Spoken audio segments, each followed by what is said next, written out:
Factualité, l'émission des étudiants de l'UVSQ. Université de Versailles-Saint-Quentin en Yvelines. Actu de la fac, Bon plan étudiant, chronique, débat, coup de gueule, clash. rubrique culinaire, Factualité, C'est tous les samedis à 10h. le mardi à 15h, le jeudi à 15h, Et le mercredi à 20h.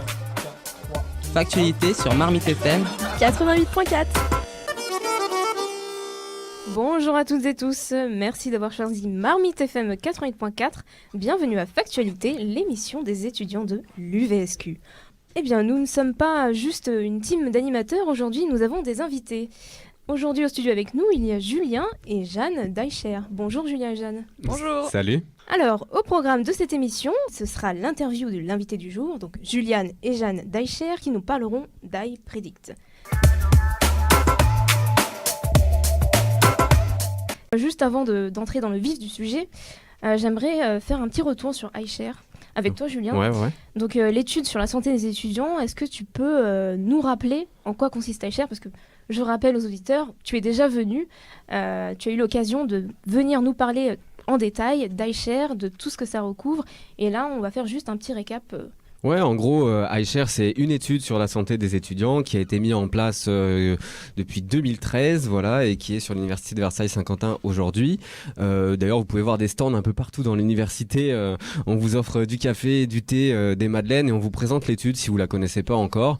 Le principe de l'étude, c'est vous allez en ligne, vous inscrivez, vous participez à un questionnaire, et en fait, avec ce questionnaire, vous allez faire avancer la recherche sur des thématiques qui peuvent être le sommeil, les addictions comme la drogue, le tabac, l'alcool, ou encore, Jeanne, qu'est-ce qu'on peut dire, le stress, la mémoire, voilà. La maturation cérébrale, des choses un peu plus poussées parfois. Voilà, il y a plusieurs thématiques dans iShare, dont des thématiques sur des études qui se font sur les infections sexuellement transmissibles, et c'est pour ça qu'on est là aujourd'hui pour vous présenter iPredict. Alors, Jeanne, c'est toi qui vas nous en parler plus précisément. iPredict, j'ai vu que c'est la plus grande étude sur les infections à chlamydia en France. Déjà, iPredict, ça veut dire quoi ? Alors, iPredict, c'est l'acronyme anglais pour Prevention of Diseases Induced by Chlamydia trachomatis, prévention des complications liées à Chlamydia trachomatis. Et puis le petit I, c'est pour rappeler que c'est une étude qui est greffée dans iShare, qui fait partie d'iShare. Quelle est la genèse de cette étude ? Alors l'idée, elle a commencé en 2014-2015, par là. En fait, donc l'unité de recherche UMR 1181 qui coordonne iShare sur la région Île-de-France s'est posé la question d'une thématique qui touche particulièrement les étudiants, qui est la thématique des infections sexuellement transmissibles, et notamment de cette infection-là, la chlamydia trachomatis. Et donc, entre le moment où on a mis en place le projet un peu scientifique, on a créé le réseau des différents acteurs qui sont impliqués dans l'étude, la demande de financement, les autorisations éthiques et réglementaires, bien sûr, et maintenant la mise en place. Donc tout ça, ça a bien pris 2-3 ans à se mettre en place. Ok. Et qui finance donc iPredict ?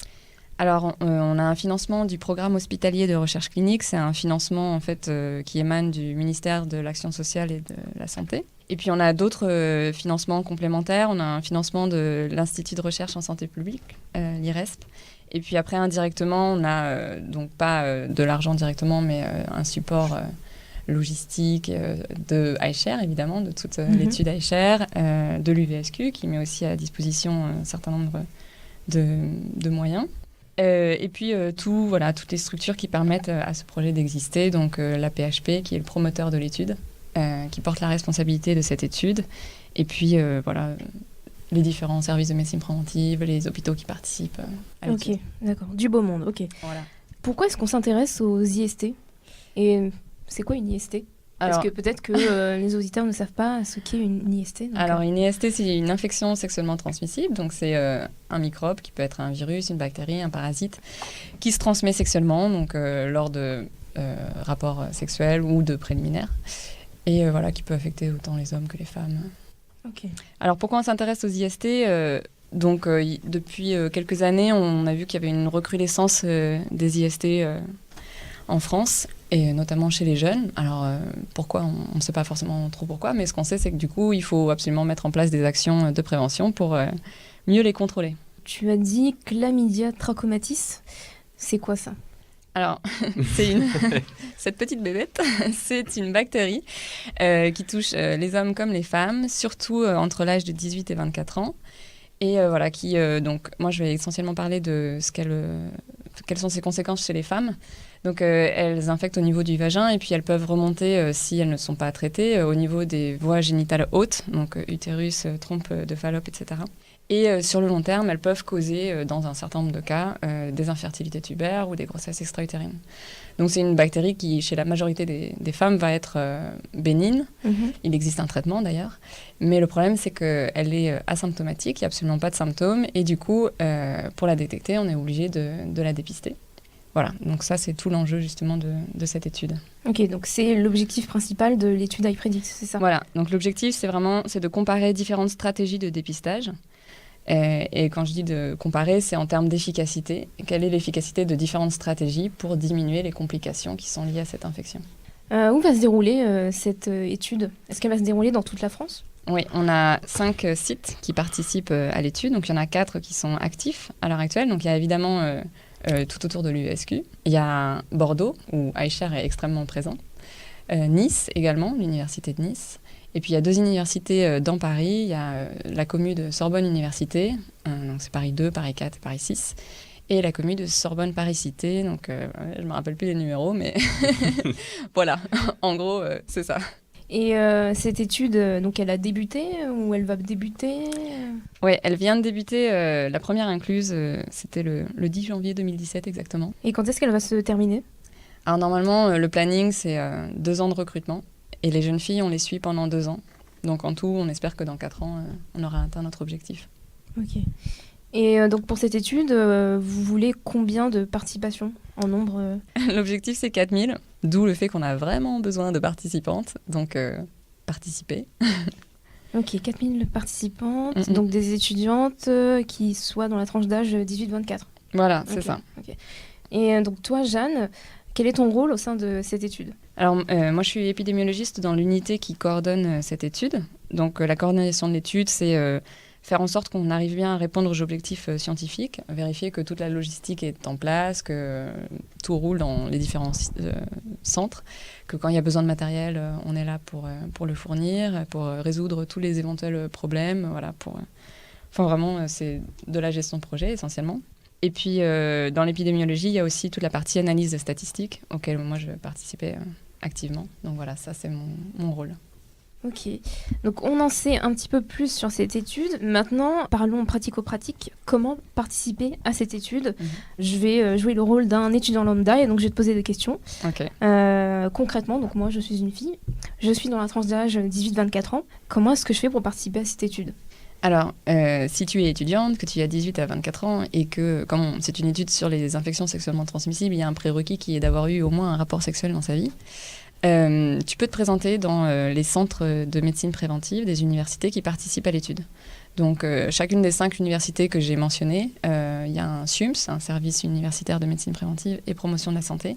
Tu peux te présenter là-bas, tous les médecins sont au courant que l'étude est en cours et il y a des chargés de recherche clinique qui sont là pour t'expliquer le détail de l'étude et te proposer de participer.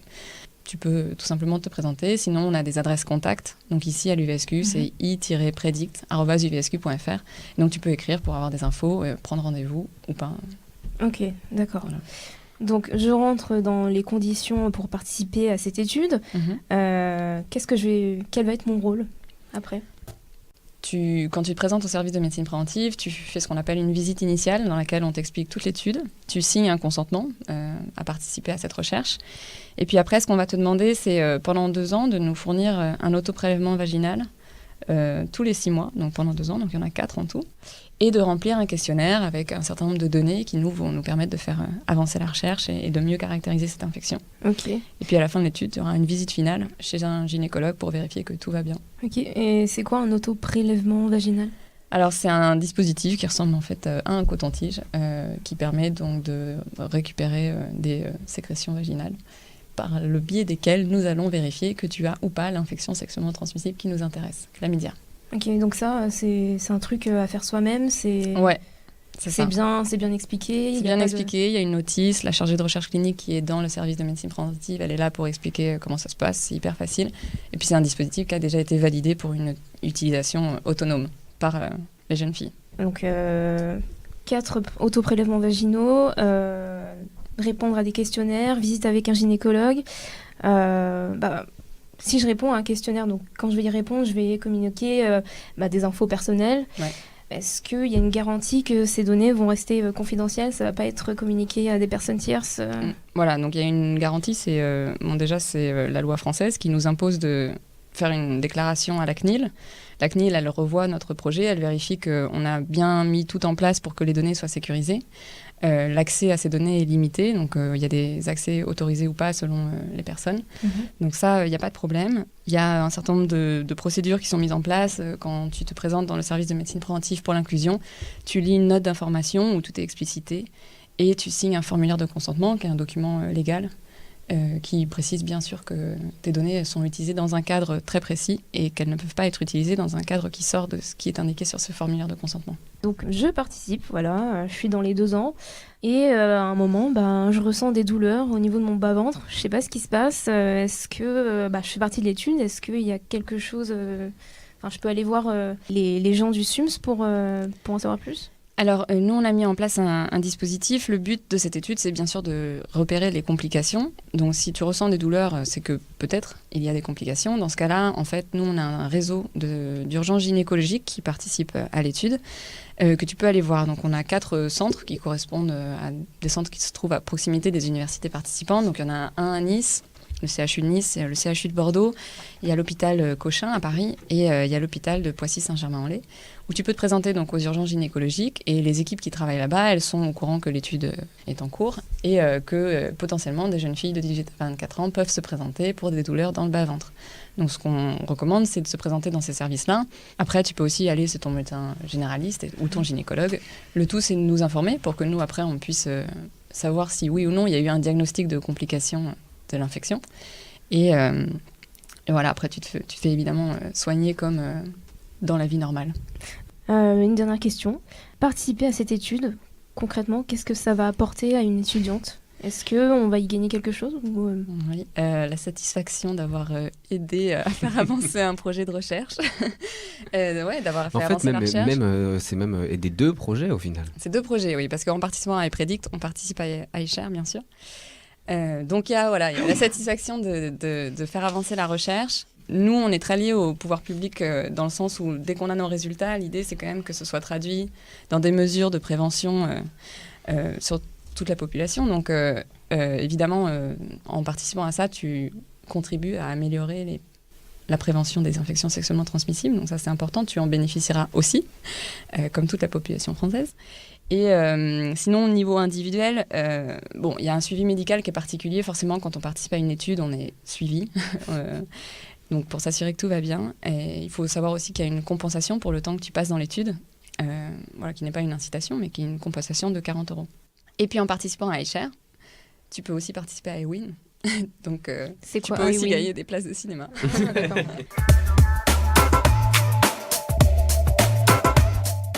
Des réactions autour de la table? Moi j'ai une question par rapport à la chlamydia. Vous disiez tout à l'heure que le problème c'est qu'on ne le dépistait pas et qu'on n'avait pas de symptômes et que du coup après on pouvait devenir stérile ou des choses comme ça. Est-ce que si jamais on ne le détecte pas, ça peut quand même s'évacuer tout seul? Alors, et ne pas avoir d'effets négatifs par la suite ou pas? En fait, chez la majorité des jeunes filles, la bactérie elle est bénigne, donc dans à peu près 90% des cas, il n'y a pas de complications. Et la moitié des jeunes filles, elles s'en débarrassent toutes seules au bout d'1 an à peu près, en moyenne. Donc, c'est vrai que du coup, est-ce qu'on va dépister tout le monde ou est-ce qu'on essaye de dépister que les jeunes filles qui potentiellement pourraient faire des complications? Ça, c'est toute la question scientifique de notre Et qu'est-ce qui déclenche les complications? Est-ce que c'est un état général de fatigue, de stress ou... C'est ça la question. Non, on ne sait pas encore ce qui fait que certaines filles vont faire des complications et d'autres non. Donc on saura dans 4 ans. Voilà, on saura dans 4 ans, exactement. Parce que comme vous ne savez pas si vous faites partie des 10% qui pourraient avoir des complications dans tous les cas, et puis même ne serait-ce que pour protéger vos partenaires, évidemment, il faut dépister la bactérie. Et quand on fait des complications, est-ce que là, il y a des symptômes qui se déclenchent ou pas du tout? Toujours pas? Pas toujours. Mais on ne sait pas dans quelle proportion il va y avoir des symptômes ou pas. Donc c'est aussi un objectif de l'étude. Ça marche. Il y a beaucoup de choses qui ne sont pas connues sur cette bactérie. Donc on a vraiment besoin de participation. Il faut vraiment faire avancer la recherche. Donc je vous incite vraiment à en parler autour de vous et à inciter les gens à participer, même si c'est un sujet qui est un peu délicat. En plus, l'UVSQ, c'est pas compliqué, il faut aller au 2e étage de la MDE. Voilà. Et après, ça se passe chez vous. Non, moi j'ai juste lu que ça touchait les jeunes filles de 18 à 24 ans. Surtout. Ah d'accord, surtout, ça Pas touche pas que. que. Ouais, Non, voilà, ça, je mais comprends pas, surtout. il n'y a pas de limite à... Non, d'accord, Non. ok. On dit qu'il y a sur 2 ans 3 visites de contrôle ou 4, si je me trompe pas. Alors, il y a 4, disons qu'il y a 4 étapes dans le suivi de 2 ans. Après, ce ne sont pas des visites, en fait, ça se fait à domicile, où vous recevez à domicile, donc dans une enveloppe, le prélèvement à réaliser, et vous pouvez répondre au questionnaire en ligne. Donc voilà, Parce que l'investissement je est me disais, minime. si jamais, par exemple, on attrape la chlamydia entre la première et la deuxième visite, Ouais. peut-être qu'on peut finalement être malade et avoir des complications qui se développent entre les 2 visites. Oui, bien sûr. Donc Donc en fait, quand tu te présentes aux urgences gynécologiques parce que tu as des douleurs, par exemple, dans ce cas-là, nous, en fait, comme on travaille avec ces services-là, eux nous redonnent ces données-là après.